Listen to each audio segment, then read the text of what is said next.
Okay, ninth rows, roll number 5. Who's roll number 5?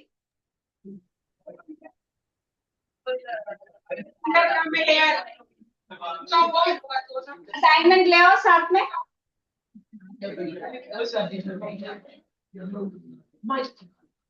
Okay, पहला question आपका Rutherford model के बारे में. तो पहले आप मुझे बता सकते हो रदरफोर्ड मॉडल में हुआ क्या था?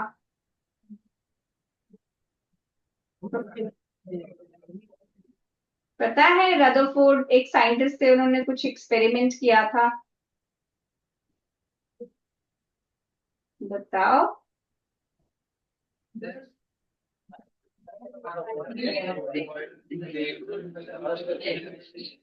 बोलो.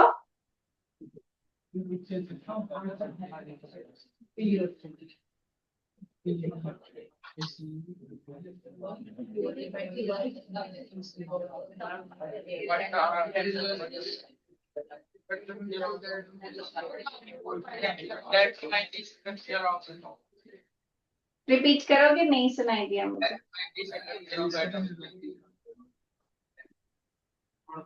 फिर से बोलो.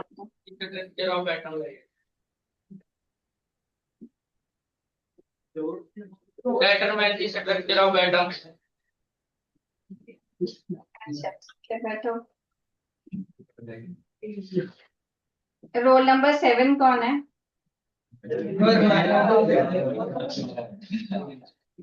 गवर्नमेंट काम किया.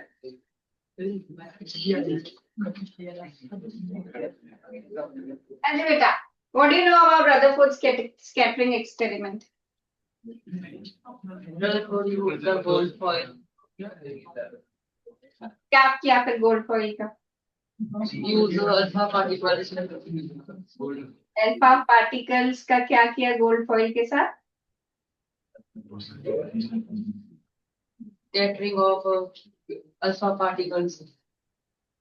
अच्छा, फिर what did he observe and what did he conclude? Rutherford observed that there is a very little positive particles, proton, empty space. Yeah. Or there is a very high mass in proton, very little. Very good. चलो बैठो. Roll number 13.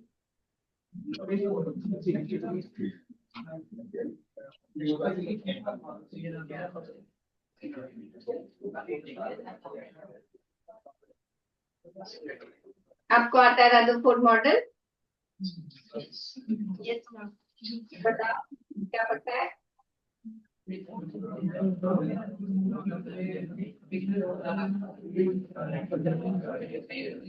बताओ.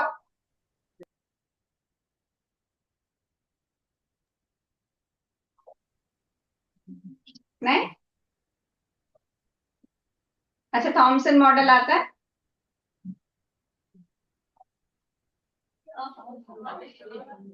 आवाज नहीं आ रही आपकी. हाँ बोलो. Thompson model में क्या पढ़ा था? The cosmic charge is spread all over the electrons and embedded in the light piece and in watermelon. Okay, चलो बैठो. Ninth lotus, roll number 10.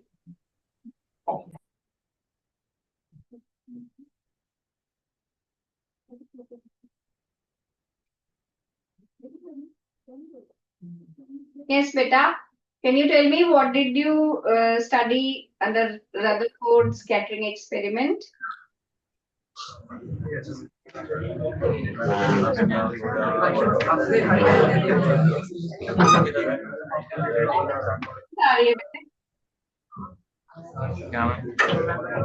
Rutherford scattering experiment के बारे में what do you know?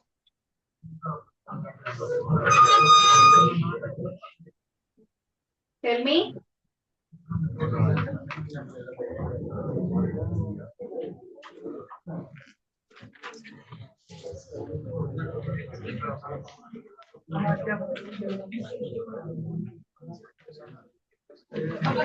नहीं पता.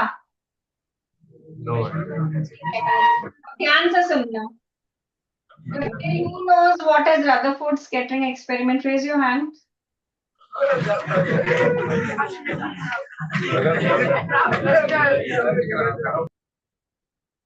Daffodil. Whose roll number 8 in Daffodil?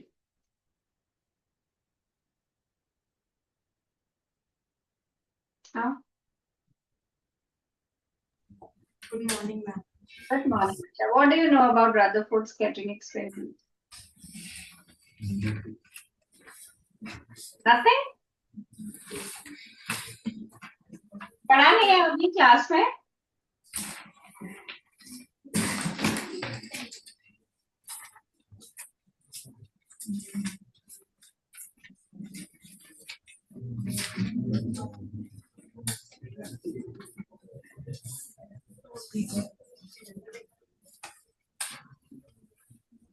हाँ जी, देख के बता.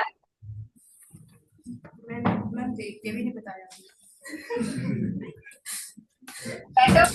अब listen carefully, जो मैं बताऊंगी और फिर मैं आपसे वापस पूछूंगी, क्योंकि जो पहले आपके जो भी क्वेश्चंस हैं असाइनमेंट में वो रदरफोर्ड स्कैटरिंग एक्सपेरिमेंट पे हैं. तो मैं आपको दोनों मॉडल्स, थॉमसन मॉडल और रदरफोर्ड मॉडल बताने जा रही हूँ. पर मैं जब क्वेश्चन पूछूं, किसी ने ये नहीं बोलना है कि आई डोंट नो मैम. आप सुनो, ध्यान से सुनो, नहीं समझ आता पूछो, पर उसको याद करो साथ के साथ. I do not want to listen I don't know ma'am. ठीक है, यू शुड नो, क्योंकि मैं बता रही हूँ. ठीक है, सो पहले हम करेंगे थॉमसन मॉडल. ठीक है, थॉमसन मॉडल में क्या है, इन्होंने जो मॉडल दिया था उसको नाम दिया था, या तो आप उसको प्लम पुडिंग बोलते हो या आप उसको वाटरमेलन मॉडल बोलते हो. वाटरमेलन मॉडल, जिसमें ये कहता है कि जैसे प्लम पुडिंग, पुडिंग होती खीर, तो खीर के ऊपर जैसे किशमिश डालते हैं, तो वैसे ही कहता था कि जो एटम है वो पूरा ऐसे मोल में रखी हुई पुडिंग है, positively charge.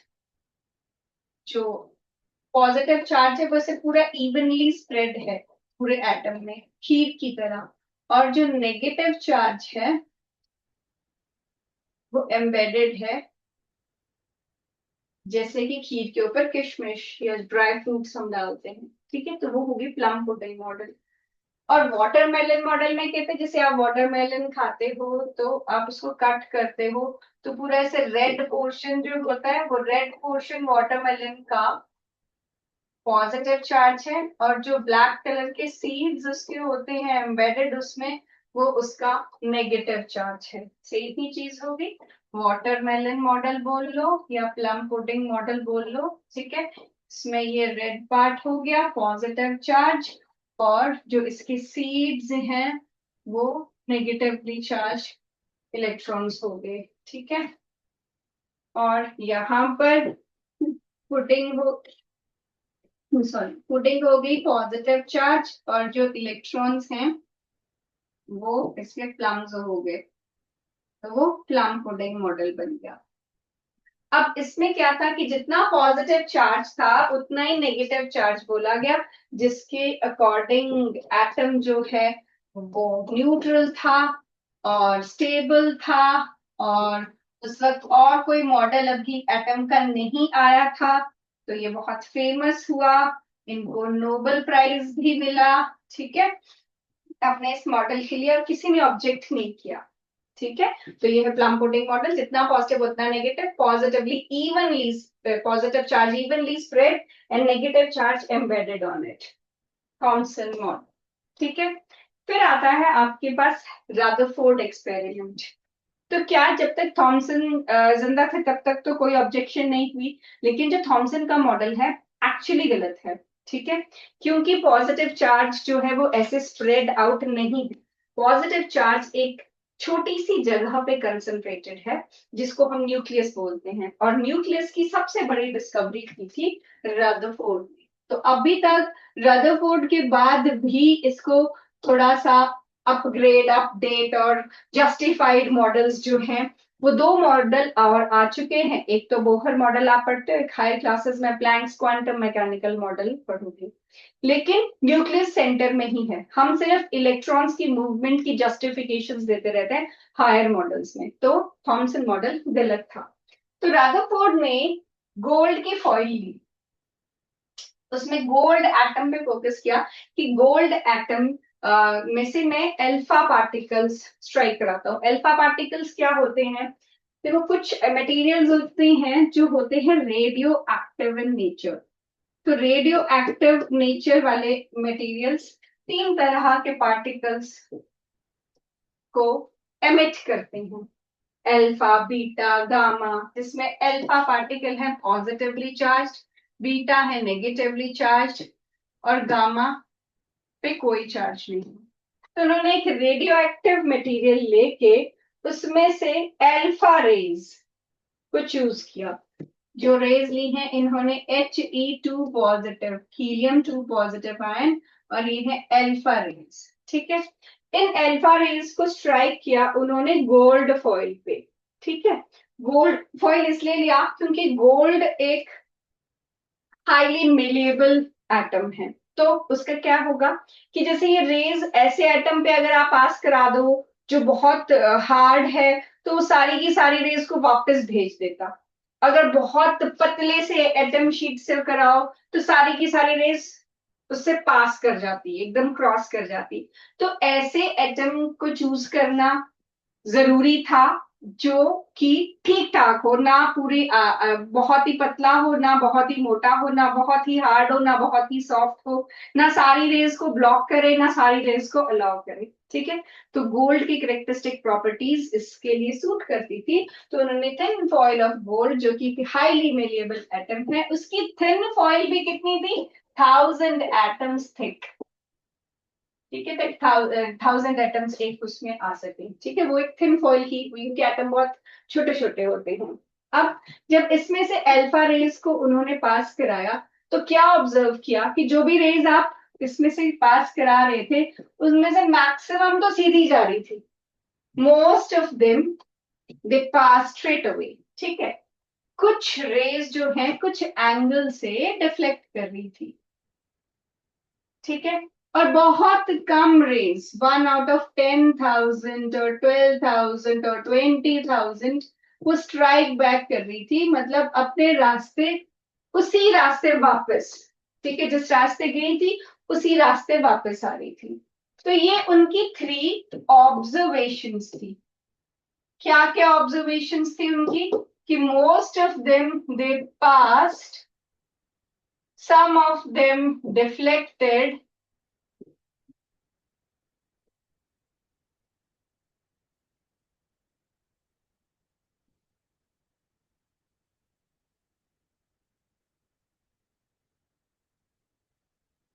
and a few of them strike back। ये वाला जो है ये किया strike back, and a very few of them they strike back। ठीक है, ये है रादरफोर्ड का स्कैटरिंग एक्सपेरिमेंट, जिसमें उन्होंने लिया गोल्ड की फॉइल को।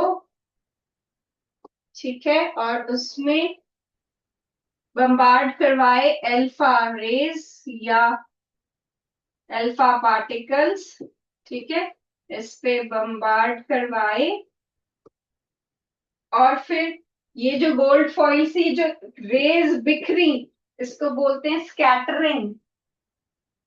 तो ये रादरफोर्ड का स्कैटरिंग एक्सपेरिमेंट है, जिसमें उन्होंने, याद करो साथ साथ, ठीक है, स्कैटरिंग एक्सपेरिमेंट में अल्फा रेज को, जो कि He2 positive, helium 2 positive raise हैं, इसको गोल्ड फॉइल पे स्ट्राइक करवाया। ठीक है, और उन्होंने देखा कि मैक्सिमम रेज जो है वो उसमें से पास कर गई। ठीक है, और कुछ रेज जो है डिफ्लेक्ट की, और कुछ रेज जो है वो स्ट्राइक बैक कर गई। Most of them passed straight away, some of them deflected, a few of them strike back. ये आपका आ जाएगा ऑब्जर्वेशन में, कि ये उन्होंने ऑब्जर्व किया। ठीक है, हम यहाँ लिख देते हैं ये हो जाएंगी उनकी ऑब्जर्वेशंस। अब इससे उन्होंने क्या कंक्लूड किया? इससे उन्होंने कंक्लूड किया कि अगर मोस्ट ऑफ द रेज पास कर रही हैं, दैट मीन्स जो आपका एटम है उसमें बहुत सारा एम्प्टी स्पेस है। ठीक है। और अगर स्ट्राइक बैक कर रही हैं, अपना पाथ रिट्रेस कर रही हैं, इसका मतलब बहुत छोटी सी जगह पे, क्योंकि बहुत few of them they are striking back, तो वेरी स्मॉल पॉजिटिवली चार्ज्ड और डेंस पार्टिकल है यहाँ पर, जिसको उन्होंने नाम दिया न्यूक्लियस का। अब स्मॉल क्यों है? क्योंकि बहुत छोटी सी जगह से वो पास कर रहे हैं, तो छोटा सा ही साइज होगा। पॉजिटिवली चार्ज क्यों है? क्योंकि इन्होंने जो थर्ड ऑब्जर्वेशन की थी उसमें इन्होंने ये बोला कि कुछ एंगल से वो डिफ्लेक्ट कर रहे हैं। अब ये जो अल्फा रेज हैं ये भी पॉजिटिवली चार्ज थी, तो अगर न्यूक्लियस भी पॉजिटिवली चार्ज होगा तभी सिमिलर चार्ज की वजह से उनकी रिपल्शन होगी और वो डिफ्लेक्ट करेंगे। ठीक है, तो ये इसके लिए रीजन हो गया। और छोटा सा तो है क्योंकि बहुत कम जगह से वापस जा रही हैं, पॉजिटिव चार्ज भी है और डेंस है। डेंस कैसे पता चला? क्योंकि ये जो रे है ना, ये किसी एंगल से नहीं जा रही है, ये सीधी अपने रास्ता वापस रिट्रेस कर रही है। मतलब ये इतना ताकतवर है कि जिस रास्ते वो रे आती वो इसी रास्ते वापस जाओ। ठीक है, तो ये इसके कंक्लूजन थे। आपको ये पूरा अभी बनाओ, लिखो, क्योंकि इसी से आपको आंसर्स मिल जाएंगे जो असाइनमेंट है। फिर मैं एक एक करके सारी बच्चों से पूछने वाली हूँ, तो फटाफट लिखो। साथ में असाइनमेंट के भी क्वेश्चन देखो कि हाँ कैसे पता चल रहा है, क्या पूछा है, कैसे लिखना है। क्वेश्चन सेम ही, एक ही टॉपिक पे यही चीजें से सारे आंसर मिलेंगे। बस आपको फिर उनकी लैंग्वेज का देखना है कैसे आंसर को प्रेजेंट करना है।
Done, beta. Are you still writing?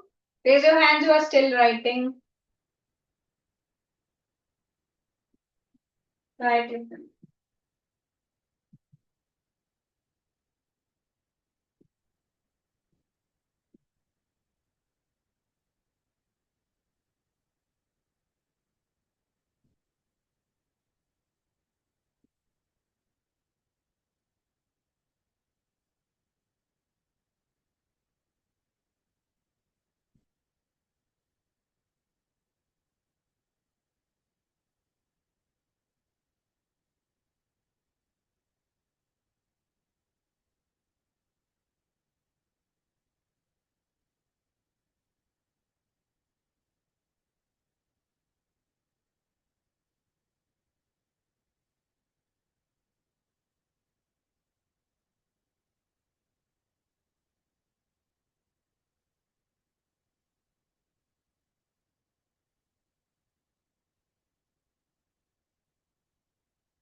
Exam डाल लिख रहे हैं लिख रहे हैं।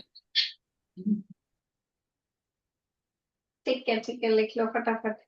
कुछ अभी भी लिख रहे हैं।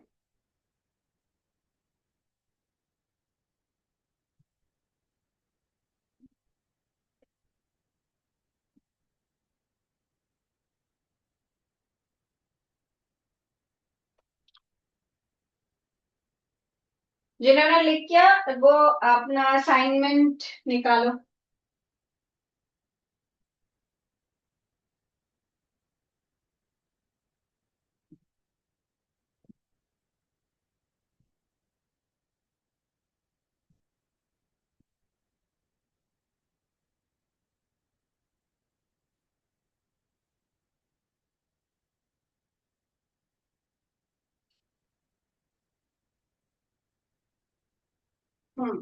अब देखो असाइनमेंट स्टार्ट करते हैं। फर्स्ट क्वेश्चन है Rutherford designed an experiment to determine the structure of atom. Answer the following in relation to this experiment.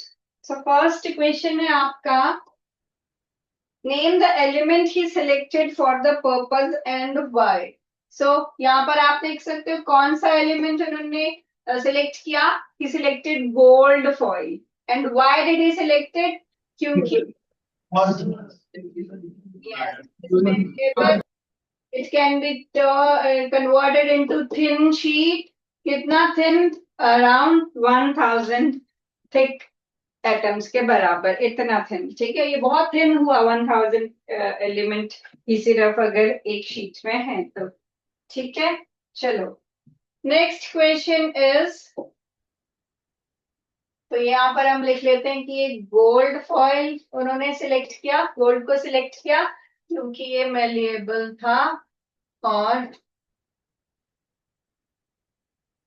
ना इसमें से मतलब जैसे मैंने आपको बताया था कि सारी रेज ना कंप्लीटली पास करती हैं ना सारों को ये ब्लॉक करता है। इसकी एप्ट थिकनेस है। ठीक है फिर सेकंड है विच सब atomic particles were used by him. कौन से सब एटॉमिक पार्टिकल्स को स्ट्राइक करवाया था उन्होंने। वो पार्टिकल्स थे एल्फा पार्टिकल्स। ठीक है एल्फा पार्टिकल्स को स्ट्राइक करवाया था और वो होते हैं He2 positive helium 2 positive particles. ठीक है थर्ड है what was the drawback of Rutherford model of an atom. किसको आता है ये। It does not explain about stability of and stability of आपने याद कर लिया कि he could not tell about the stability of atom, he could not justify it। अब मुझे इसका मतलब बताओ कैसे वो नहीं बता पाए थे।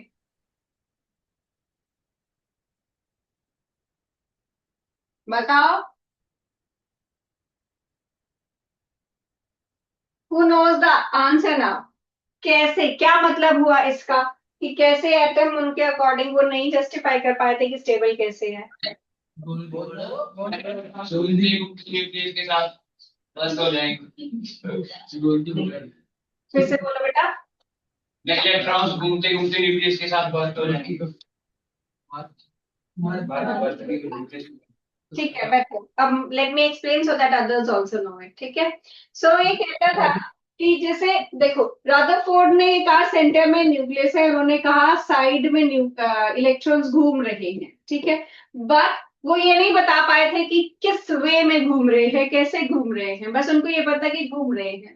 तो मैक्सवेल नाम के एक साइंटिस्ट थे, उन्होंने कहा कि जब भी कोई चार्ज्ड पार्टिकल, कौन सा है वो चार्ज्ड पार्टिकल, वो चार्ज्ड पार्टिकल है इलेक्ट्रॉन यहाँ पर। ठीक है, उनके अकॉर्डिंग कोई भी चार्ज पार्टिकल अगर एक्सेलरेट करता है, मूव करता है सर्कुलर ऑर्बिट्स में ऐसे, then it should lose energy, it should lose energy.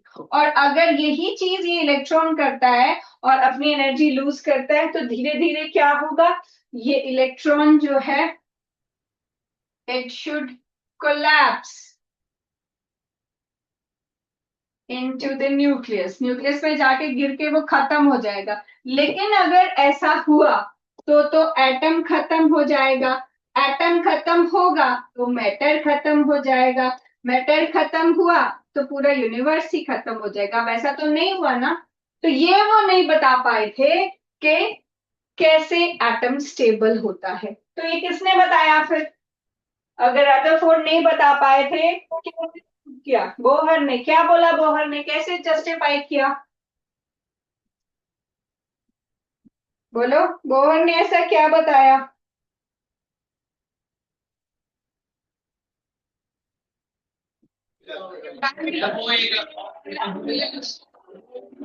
बोलो बोलो, माइक के पास आके बोलोगे तो मुझे सुनाई देगा।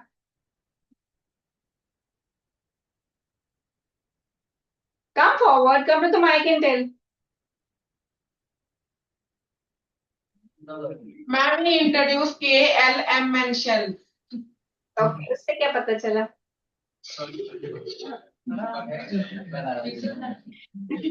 Very good. While revolving in the discrete orbit, the electron does not lose the energy. It's clear now. I got it. Thank you for participating. I really like that. I appreciate that. मुझे अच्छा लगता है जब सब बच्चे participate करें, answer करें। बिल्कुल सही है चीजें, बस मैं अपने पॉइंट ऑफ व्यू से बताना चाहती हूँ। ठीक है, ये कहता है कि जब वो ये नहीं जस्टिफाई कर पाए कि इलेक्ट्रॉन ऐसे घूम घूम के एनर्जी क्यों नहीं रेडिएट करता, तो बोहर ने बोला कि देखो ये जो इलेक्ट्रॉन है वो ऐसे रैंडम नहीं घूमता है, वो फिक्स्ड एनर्जी शेल्स या ऑर्बिट्स में घूमता है और वो गिरता नहीं है, क्योंकि इन ऑर्बिट्स में घूमते हुए जितनी उनको अंदर को न्यूक्लियस से अट्रैक्शन हो रही है, ऑपोजिट चार्जेस अट्रैक्ट करते हैं ना, तो उसको हम बोलते हैं सेंट्रीपिटल फोर्स, कि जितना वो न्यूक्लियस से अट्रैक्टेड है उतनी ही बाहर को गिरने की इसके पास फोर्स है, जिसको हम बोलते हैं सेंट्रीफ्यूगल फोर्स। ठीक है, तो जितनी इसकी सेंट्रीपिटल फोर्स रहती है उतनी ही इसकी सेंट्रीफ्यूगल फोर्स रहती है, और ये अपने रास्ते में बस घूमता रहता है। ठीक है, ये ना अंदर को गिरता है ना बाहर को गिरता है। जैसे सोलर सिस्टम में सेंटर में न्यूक्लियस है और प्लैनेट्स उसके अराउंड अपने प्लैनेटरी मोशन शो करते रहते हैं, गोल गोल, वो बस इलिप्टिकल ऑर्बिट में घूमते हैं, ये सर्कुलर ऑर्बिट्स है। ठीक है, तो वैसे ही कहते हैं सोलर सिस्टम की तरह ही ये मॉडल है। और जैसे कि अगर मान लो मैंने एक थ्रेड से एक बॉल को टाई किया और मैं उसको ऐसे घुमा रही हूँ, ठीक है, तो जब तक मैं उसको पूरा ऐसे अपने हाथ में पकड़ के घुमाती रहती हूँ, वो बॉल पूरा गोल गोल गोल गोल गोल गोल ऐसे घूमता रहेगा। लेकिन अगर मैंने उसको एकदम से छोड़ दिया, जैसे यहाँ पर इस पेन को मैंने एकदम से छोड़ दिया, तो वो गिरेगा। अब ये पेन तो नीचे को गिरा, लेकिन जब मैं सर्कुलर मोशन में ऐसे करूंगी वो बॉल दूर जाके गिरेगा। कभी खेला ही होगा आप लोगों ने, ऐसा है ना, किया है कभी ऐसा, खेलते खेलते फिर वो दूर जाके गिरता है, करना घर जाके। तो वो जो दूर जाके गिरा उसको बोलते हैं सेंट्रीफ्यूगल फोर्स। पर देख लेना कि जिसके ऊपर गिरे कहीं, कल भी यहाँ पटाखे चल रहे थे गुरपुर पे, तो वो रॉकेट्स भी हॉरिजॉन्टली जा रहे थे, ठीक है, तो ध्यान से जब ये ऐसे करो तो देख लेना आसपास कोई होना। तो ये जो सेंट्रीफ्यूगल फोर्स है वो थी जो बाहर वो गिरने की फोर्स है, वो तब गिरा जब आपने सेंट्रीपिटल को छोड़ दिया। लेकिन आप यहाँ पर जब इलेक्ट्रॉन मूव कर रहा है तो उसकी जितनी सेंट्रीपिटल फोर्स है उतनी ही सेंट्रीफ्यूगल फोर्स होगी और वो अपने रास्ते पे चलता रहेगा।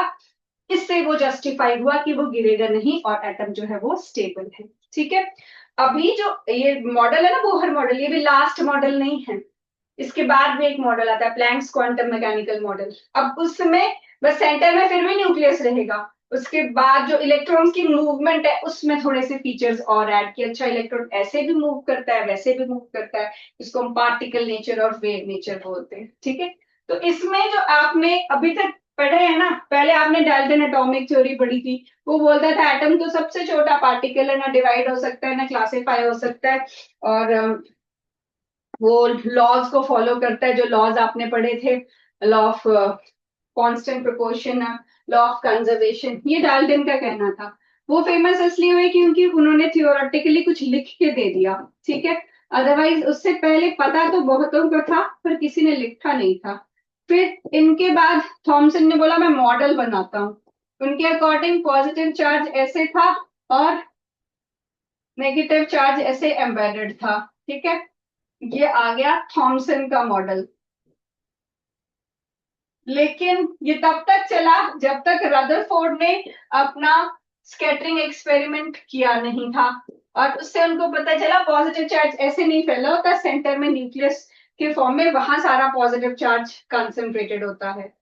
ठीक है, और फिर आया बोहर, इसने कहा सेंटर में न्यूक्लियस है और साइड में शेल्स में इलेक्ट्रॉन घूम रहे हैं।